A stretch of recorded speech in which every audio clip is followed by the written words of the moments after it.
کہ ہم پورا سال تمہاری حفاظت کریں گے۔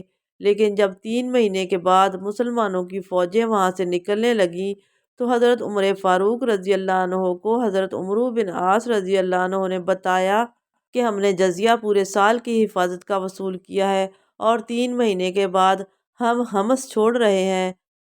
حضرت فاروق اعظم رضی اللہ عنہ نے حکم دیا کہ باقی 9 مہینوں کا جزیہ ان غیر مسلمانوں کے دروازوں پر جا کر ان کو واپس دے دو۔ عیسائیوں کے دروازوں پر گورنر مصر وہ جزیہ واپس کرنے گئے اور کہا کہ ہم مسلمان باقی 9 مہینے یہاں نہیں رہ سکتے۔ تو عیسائی دھاڑے مار مار کر روتے تھے اور کہتے تھے، عمر، تیرے عدل کی وجہ سے زمین قائم ہے۔ ایسا انصاف تو اگر پادریوں کی حکومت ہوتی تو وہ بھی ہم پر نہ کر سکتے۔ فاروق اعظم رضی اللہ عنہ رات کو گھر میں سوئے ہوئے تھے۔ ایک آدمی نے دروازہ کھٹکھٹایا اور بتایا کہ مدینہ سے 3 میل کے فاصلے پر اسلامی فوجوں نے پڑاؤ ڈال رکھا ہے اور ملک شام سے فوجیں آئی ہیں اور یمن جانا چاہتی ہیں۔ فاروق اعظم رضی اللہ عنہ اسی وقت اٹھے، اپنے وزیر عبد الرحمن بن عوف رضی اللہ عنہ کو اپنے ساتھ لیا اور ان فوجوں کے پاس پہنچے۔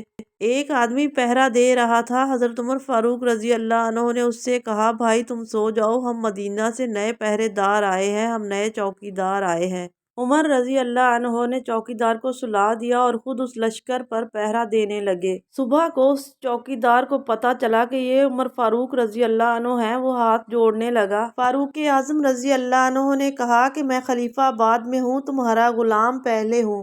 صبح کا وقت ہوا۔ سالار سے فاروق اعظم رضی اللہ عنہ نے پوچھا، کسی چیز کی کمی تو نہیں؟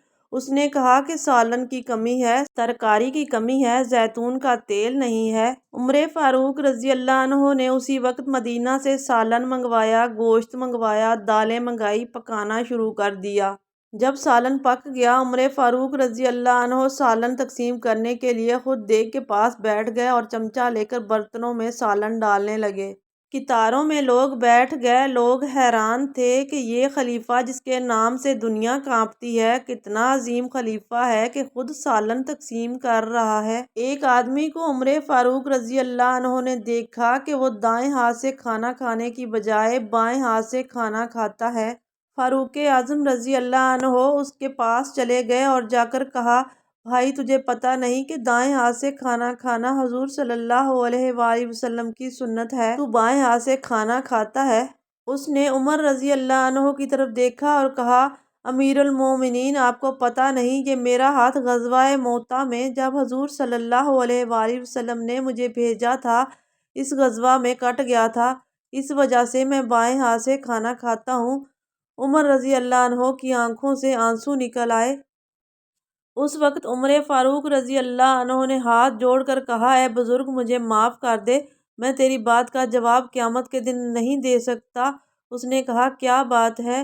عمر فاروق رضی اللہ عنہ نے کہا کہ اگر میرے نبی صلی اللہ علیہ وآلہ وسلم نے پوچھ لیا کہ تیری فوج میں میرا ایک صحابی تھا جس کا ہاتھ کٹا ہوا تھا، وہ کپڑے کیسے دھوتا ہوگا، وہ غسل کیسے کرتا ہوگا، وہ کھانا کیسے کھاتا ہوگا؟ عمر رضی اللہ عنہ، تو نے اس کے لیے کوئی غلام مقرر کیوں نہیں کیا؟ عمر کے پاس اس کا کوئی جواب نہیں۔ اے نوجوان، مجھے معاف کر دے۔ عمر رضی اللہ عنہ قیامت کی رسوائی سے بچنا چاہتا ہے۔ یہی عمر رضی اللہ عنہ ہیں جنہوں نے دنیا کو طرز حکومت سکھایا۔ عمر رضی اللہ عنہ نے دستور حکومت سکھایا۔ ایک دفعہ کیسر روم نے ایک آدمی کو بھیجا اور کہا کہ یہ ایک زہر کی شیشی ہے، عمر فاروق رضی اللہ عنہ کو دینا کہ جہاں سے دشمن نے آنا ہو یہ وہاں چھڑک دو، دشمن مر جائے گا، اور یہ خوشبو کی شیشی ہے، جہاں ڈالو گے کئی کئی سال تک خوشبو نہیں جائے گی، اور یہ ایک لونڈی ہے، بڑی خوبصورت، میں ہدیہ کے طور پر عمر رضی اللہ عنہ کو بھیجتا ہوں۔ وہ غلام آیا، وہ قاصد آیا، مدینہ میں آ کر پوچھتا ہے کہ تمہارا سردار کہاں ہے؟ انہوں نے کہا، ہمارا سردار نہیں ہوتا بلکہ ہمارا امیر ہوتا ہے۔ پوچھا کہ امیر کہاں ہے؟ بتایا گیا مسجد نبوی میں ہے۔ مسجد نبوی کی تعمیر شروع تھی۔ فاروق اعظم رضی اللہ عنہ تعمیر کرا رہے تھے۔ وہ قریب آیا تو کسی سے پوچھتا ہے کہ عمر رضی اللہ عنہ کہاں ہے؟ تو کسی نے بتایا کہ یہ جو آدمی گارے میں کھڑا ہو کر برتنوں میں گارا ڈال رہا ہے، یہ عمر فاروق رضی اللہ عنہ ہے۔ وہ حیران ہو گیا۔ اس نے کہا، امیر المومنین، یہ میرے پاس زہر کی شیشی ہے، اور اس کی خاصیتیں بیان کرنے لگا۔ فاروق اعظم رضی اللہ عنہ نے زہر کی شیشی پکڑی۔ فاروق اعظم رضی اللہ عنہ نے بسم اللہ پڑھی اور زہر کی ساری شیشی پی گئے اور کہا کہ تو کہتا ہے کہ اس میں اتنی سخت زہر ہے کہ دشمن اس کو سونگھے تو مر جاتا ہے۔ عمر رضی اللہ عنہ نے بسم اللہ پڑھ کر زہر کی ساری بوتل پی لی۔ فاروق اعظم رضی اللہ عنہ کو کچھ نہ ہوا، وہ کافر بے ہوش ہو گیا۔ اس کو ہوش آیا، اس نے کہا عمر تم نے اس پر دم کر دیا تھا۔ فاروق اعظم رضی اللہ عنہ نے فرمایا او بتوں کے پوجنے والے، تجھے بتوں نے سکھایا ہے کہ زہر مارتی ہے، مجھے میرے مصطفیٰ صلی اللہ علیہ وآلہ وسلم نے سکھایا ہے کہ جب تک خدا نہ مارے دنیا کی کوئی طاقت مار نہیں سکتی۔ فاروق اعظم رضی اللہ عنہ نے وہ خوشبو کی بوتل پکڑی اور مسجد نبوی صلی اللہ علیہ وآلہ وسلم کی مٹی میں ڈال دی جس سے وہ مسجد تعمیر ہو رہی تھی۔ بوتل ختم ہو گئی۔ قاصد نے کہا یہ ایک لڑکی ہے، تحفے کے طور پر لایا ہوں۔ حضرت فاروق اعظم رضی اللہ عنہ نے ان مزدوروں سے کہا جو مٹی اٹھا رہے تھے کہ تم میں سے کس کی شادی نہیں ہوئی؟ ایک کی قسمت جاگ اٹھی، ایک کہنے لگا میری شادی نہیں ہوئی۔ حضرت فاروق اعظم رضی اللہ عنہ نے اسی وقت وہ لونڈی اس کے سپرد کر دی، اس کا نکاح ہو گیا۔ جی دوستو، کتنی عظمت ہے فاروق اعظم رضی اللہ عنہ کی۔ اس قاصد نے جا کر کہا کیسر و روم سے کہ تم عمر رضی اللہ عنہ کا مقابلہ نہیں کر سکتے۔ میں نے عمر رضی اللہ عنہ کی فوجوں کو دیکھا ہے، رات کو مسلح پہ روتے ہیں، دن کو گھوڑے کی پشت پر ہوتے ہیں۔